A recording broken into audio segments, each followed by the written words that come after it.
welcome to the Patriot Astrologer channel, special edition about the Saturn Pattern and how the interactions between Jupiter and Saturn in particular seem to relate to important events down here in human civilization. So 2 years ago, I watched as Saturn and Jupiter came very close together in the sky to the point where I could see them both through my telescope at the same time. And I even managed to get a few decent pictures of this event, which is known in astrology as the Great Conjunction. This crossing of Jupiter and Saturn takes place about every 20 years, and both of these planets are symbols related to the exercise of power, leadership, and authority. Jupiter was the king of the gods in the Roman pantheon, and seems to have existed in some form even prior to the Romans defeating the Greeks and integrating Greek art and civilization into their intellectually inferior culture. At least this is my perception based on the things that I've studied and my intuition and maybe some of my past lives. Jupiter was also called Jove, which is where we get the term jovial, which is a synonym for cheerful and happy. These are the reasons I think Trump has been, and still is, playing the role of Jupiter in this political theatrical production we've been witnessing and experiencing. Trump is a larger-than-life character, similar to the largest planet in our solar system. He's very powerful in his ability to influence others and attracts a lot of followers, just as Jupiter has a very strong gravitational pull and attracts a lot of moons, which we could see even with the naked eye. Saturn is the planet that appears farthest away from us, which is determined by the length of its sidereal orbit, meaning the amount of time it takes for Saturn to reach the same position in the sky relative to the distant constellations. And the one we're concerned with here really is the constellation of Capricorn, which is the realm of cardinal Earth in the zodiac and represents the climbing of mountains and the building of empires, which is where Saturn has been since that great conjunction on the winter solstice of 2020. It is my opinion that this was meant to be a huge geopolitical event, and it kind of was, but maybe not in the way we think about it. Saturn represents the systems of control put in place by the controllers using the principles learned through the study of cybernetics, which allows us to see cause and effect patterns in natural and man-made processes, and then to design systems around these patterns. Saturn is the edge of our visible solar system. In other words, it represents a boundary. It also has rings, and rings are symbols of a bond. And I think because Saturn is the visible planet with the longest cycle, it was eventually taken as a symbol of time itself, Chronos in Greek. The pattern of Saturn is about 30 years, and the next time it will cross the boundary between Sagittarius and Capricorn will be at the end of January in 2050.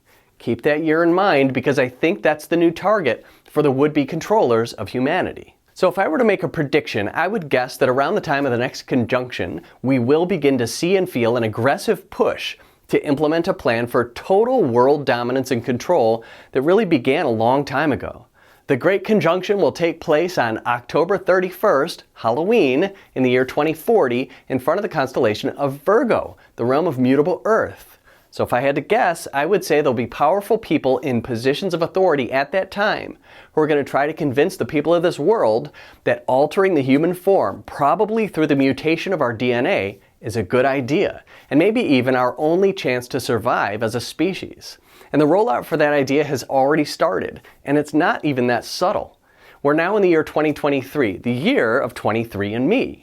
Each of us humans contribute 23 of our chromosomes to our offspring, or so we're told by the scientists who directly study and measure these things. Halfway through this year, we'll be at 23.5, which represents the tropics of Cancer and Capricorn. Add them together and you have the 47 degrees of the Masonic compass. That's a lot of coincidences. And I think maybe right now on the main stage, we're starting to see another controlled demolition, kind of like the one we saw in 2001. The difference here is that the Great Conjunction that preceded the destruction of the Twin Towers happened in front of Taurus on May 28th in the year 2000, the final year of the second millennium. And when Jupiter crossed paths with Saturn on that day, they were on the cusp or boundary between the constellations of Aries, cardinal fire, and Taurus, fixed earth. And if we're following the pattern of Saturn, we have to rewind 10 years before that on September 11th, 1991. It is a big idea.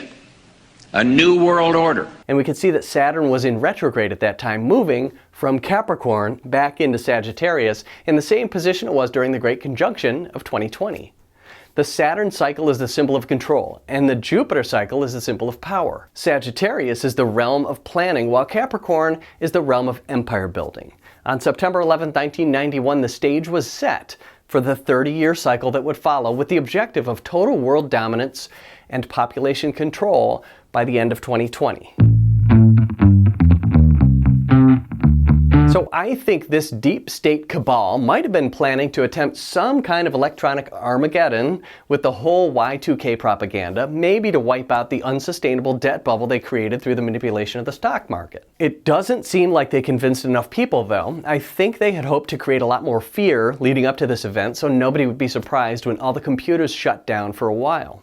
And maybe this would have given them an opportunity to wipe out all the evidence of their crimes, maybe usher in a new electronic monetary system. But we, the people, didn't quite fall for that hook, line, and sinker, so they couldn't pull it off, and they had to scrap or demolish that plan, along with any evidence of it. When the Twin Towers and Building 7 came down the following year, Saturn was still in Taurus and Jupiter was in Gemini, whose symbol looks a lot like the Twin Towers. And then they started planning for the winter solstice great conjunction on the cusp of Sagittarius and Capricorn in 2020. Had Trump not won in 2016 and Hillary had 4 years in that office, I think we'd already be experiencing a post-apocalyptic dystopia to rival movies like The Giver and The Hunger Games.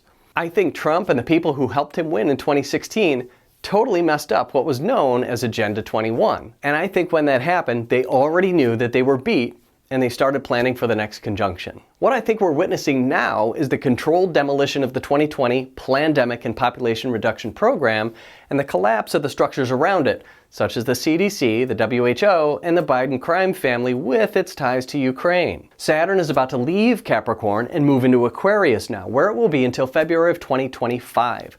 And I think this 2 years is going to be a huge amount of revelation of the methods that have been used in the past to deceive the people of this world, and many of the puppets, like Joe Biden and Hillary Clinton and Barack Obama, maybe will be sacrificed by the Satanists who created and controlled them. And I think they hope we'll all be watching the show, which means we won't be watching what the other hand is doing, planning for the next great conjunction of Jupiter and Saturn in Virgo 2040 and Saturn's re-entry into the realm of government in 2050. Remember what was happening in the 1990s when Saturn went through Aquarius. Bill Clinton was on the stage when Saturn went into that constellation, and he ended up admitting to the world that the US government had conducted experiments on unknowing citizens to study the effects of radiation without informed consent. That seems like a pretty big admission, and I don't think a lot of people even remember it. Thousands of government-sponsored experiments did take place at hospitals, universities, and military bases around our nation. The goal was to understand the effects of radiation exposure on the human body. While most of the tests were ethical by any standards, some were unethical, not only by today's standards, but by the standards of the time in which they were conducted. They failed both the test of our national values and the test of humanity.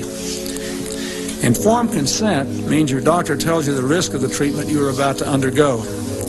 In too many cases, informed consent was withheld. That's kind of happening right now. By the time that admission came, though, my guess was that most of the people who conducted those experiments were already dead.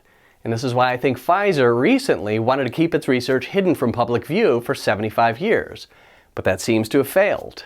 So with Saturn moving into Aquarius again now, I expect we'll probably see some admissions by government officials regarding the jabs and the elections, and I think they believe that if they admit they did something wrong, they won't get in trouble.